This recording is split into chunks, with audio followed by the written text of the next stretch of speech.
मित्रांनो, नुकतीच आषाढी वारी झाली. महाराष्ट्रातून अनेक 20-25 लाख भाविक पंढरपूरला चालत येतात. पायी दिंडी येते.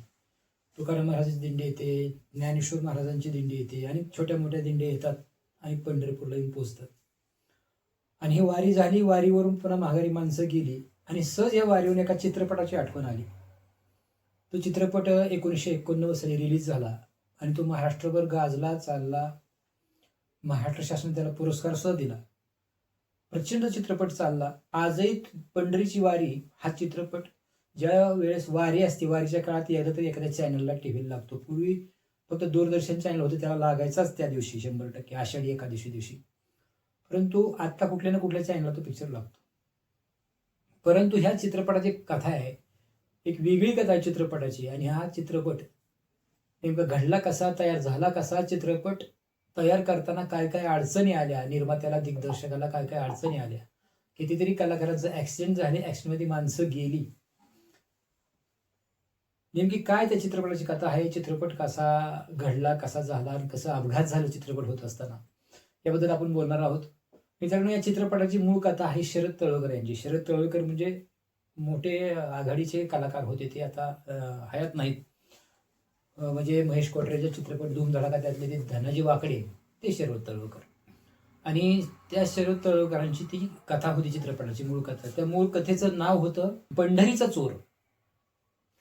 आणि ही कथा ज्यावेळेस अण्णासाहेब घाडगे या चित्रपटाचे निर्माते, या चित्रपटाची संकल्पना यांच्या डोक्यात नव्हती, काय नव्हती. परंतु चित्रपटाचे दिग्दर्शक रमाकांत कवठेकर यांच्या घरी त्यांचं जाणं येणं असायचं, त्या निर्मात्यांच्या दिग्दर्शकाच्या घरी. एक दिवशी अण्णासाहेब गाडगे रमाकांत कवठेकर यांच्या घरी सहज गेले पुण्यामध्ये. आणि रमाकांत कवठेकरांच्या पत्नी म्हणल्या, एक कथा आहे चित्रपटाची, करताय काय? ते म्हणजे करूया करूया म्हटल्यानंतर ही मंडळी शरद तळवकरांकडे गेली आणि शरद तळवकर यांना सांगितलं की बाबा, चित्रपट तुमच्याकडे जी पंढरीचा चोर आहे, ही मंडळी चित्रपट करणार आहेत. शरद तळवकर थोडेसे हसले आणि सांगितलं, अशी ही माझी कथा 6-7 निर्माते घेऊन गेले होते आणि पुन्हा माघारी आणून दिली. हा चित्रपट करताना त्यांना अडचणी येत आहेत आणि ती कथा माझ्याकडे माघारी आणून दिली. त्याच्यामुळे तुम्ही विचार करून करा, काय अडचण नाही. आणि ती चित्रपटाची कथा करण्याचं ठरलं. आता पंढरीचा चोर त्यापेक्षा रमाकांत कवठेकर यांनी सांगितलं, याला आपण चित्रपटाला पंढरीचा चोर ह्यापेक्षा पंढरीची वारी आपण नाव देऊया. तळकरांना ते नाव आवडलं. त्यांनी सांगितलं, ठीक, पंढरीची वारी नाव द्या. आणि मग हे चित्रपट करायला ठरलं. त्यामध्ये दिग्गज कलाकार अशोक सराफ, राजा गोसावी, अरुण सरनाईक, रंजना, अशा आघाडीच्या कलाकारांनी ह्यामध्ये काम करायचं ठरलं. आणि आळंदीमध्ये ह्या चित्रपटाचं शूटिंग सुरू झालं आणि अरुण सरनाईक यांचा अपघात झाला. कोल्हापूरला चित्रपटाच्या शूटिंगला येताना कोल्हापूरच्या जवळ ह्यांचा अपघात झाला. अरुण सरनाईक हे मोठे आघाडीचे कलाकार, जे आपण तुम्हाला परिचित गाणं आहे, की लाजरानं साजरा मुकाळा चंद्रावानी खुलला ग, हे गाणं ज्यांच्या चित्रित केलं अरुण सरनाईक. आणि हे अरुण सरनाईक यांचा अपघात झाला आणि अपघात झाल्यावर चित्रपटाला सुरुवातीलाच घरघर लागली आणि सर्वच कलाकार दुःखी झाले. चित्रपट करायचा का नाही, का पुढे थांबवायचा हे ठरलं. परंतु निर्मात्यांनी ठरवलं की जर ही चित्रपट केला तर अरुण सरनाईक यांना खरी श्रद्धांजली ठरेल, आणि म्हणून चित्रपट करायचं ठरलं. आणि पुढे त्यांनी शूटिंग चालू ठेवलं.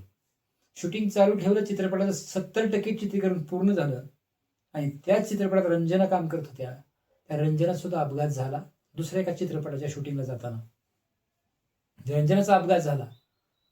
त्याच्यानंतर काय करायचं, निर्मात्यांनी बरेच दिवस वाट बघितली, रंजना दुरुस्त होतील आणि चित्रपट पुन्हा शूटिंग चालू करू.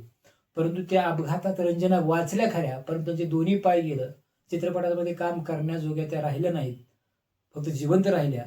आणि मग चित्रपटासाठी काय करायचं, तर त्यांनी पुन्हा चित्रपटात शूटिंग चालू केलं. रंजनाच्या जाग्यावर जयश्री गडकर यांना घेतलं. अरुण सरनाईक यांच्या जाग्यावर जयश्री गडकर यांचे पती बाळ धुरी यांना घेतलं आणि चित्रपटात शूटिंग चालू झालं. पुन्हा चित्रपटात अशोक सराफचा सुद्धा त्याच वेळेस तिथे अपघात झाला, परंतु ते बचावले त्या अपघातातून. आणि असं करत मग ह्या चित्रपटामध्ये बरीचशी लोक काम करायला तयार होईनात. त्यांना वाटलं ह्या चित्रपटात काम करताना अपघात होतोय, माणसं मरतायत. एक हा पंढरीची वारी हा चित्रपट शापित आहे, अशी बऱ्याच कलाकारांची भावना झाली, लोकांची भावना झाली. त्यावेळेस दैनिकाला बातम्या येऊ लागल्या आणि जवळ-जवळ त्या चित्रपटाचा रिशूट करून 18 लाखाचं त्या निर्मात्याचं नुकसान झालं, अण्णासाहेब घाटगेंचं. आता त्या काळात 90च्या अगोदरचा काळ, 18 लाखाचं नुकसान म्हणजे फार मोठं नुकसान. तरी त्या निर्मात्याने ते सोसलं, पेललं आणि चित्रपट करायचं का नाही तेच चाललं होतं. परंतु शेवटी धक्के खात चित्रपट पुढे चालू होता आणि नंतर ज्या कलाकारांच्या जागेवर दुसरे कलाकार घेऊन रंजनाच्या जागेवर जयश्री गडकर यांना घेतलं, अरुण सरनाईक यांच्या जागेवर बाळधुरी यांना घेतलं आणि चित्रपटाचं शूटिंग पुन्हा चालू झालं.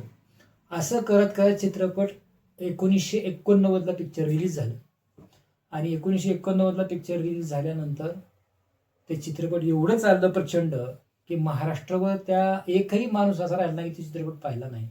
सर्व थिएटरमध्ये चित्रपट प्रदर्शित झालं आणि महाराष्ट्र शासनानं त्याला उत्कृष्ट चित्रपट म्हणून पुरस्कार दिला. त्या चित्रपटामध्ये भजन सम्राट अनुप जलोटा यांनी सुद्धा गाणं गायलं. ज्यांना मोठा महाराष्ट्र शासनाचा पुरस्कार मिळाला त्या भीमसेन जोशी यांनी सुद्धा त्यामध्ये अभंग गायलाय आणि विशेष म्हणजे ह्या चित्रपटातलं आजही ते गाणं लोकांच्या अगदी जिभेवर खेळतं. पंढरीची वारी आली की ते गाणं लोकांच्या कानावर येतं किंवा ते एखाद्या पंढरीच्या वारीत किंवा त्या स्पीकरवर ते गाणं लावलं जातं. दरीला पंढरीचा चोर खरं तर ही संत जनाबाई यांचा अभंग आहे, परंतु ते चित्रपटात ते गाणं घेतलं आणि ते गाणं म्हणून लोक गायला लागली. बऱ्याचशा लोकांना ते परिचित नाही की ते जनाबाईंचा अभंग आहे, परंतु संत जनाबाईंचा अभंगही तो चित्रपटात घेतला आणि तो त्या चित्रपटाने त्या अभंगाला एक मूर्त स्वरूप दिलं आणि चित्रपटात ते गाणं म्हणून प्रदर्शित झालं. आजही ते गाणं बरीचशी लोक गातात. अनुराधा पौडवाल यांनी ते गाणं एक उत्कृष्ट पद्धतीने गायलं आणि त्या चित्रपटाला अनेक पुरस्कार मिळाले. चित्रपट चालला, महाराष्ट्र शासनाचा पुरस्कार मिळाला. परंतु हा चित्रपट पूर्ण होईपर्यंत एवढ्या घटना घडल्या. त्या चित्रपटामध्ये ज्यानं लहान छोटा पांडुरंग जी भूमिका केलेली आहे की ज्याच्यावर त्याला पकडल्यावर धरलेला पंढरीचा चोर ते गाणं चित्रित झालं, तो बकुल कवठेकर या चित्रपटाचे दिग्दर्शक रमाकांत कवठेकर यांचा तो चिरंजीव. लहानपणी त्यांनी काम केलं. विशेष म्हणजे तो सुद्धा 2000 साली अटॅकनं गेला.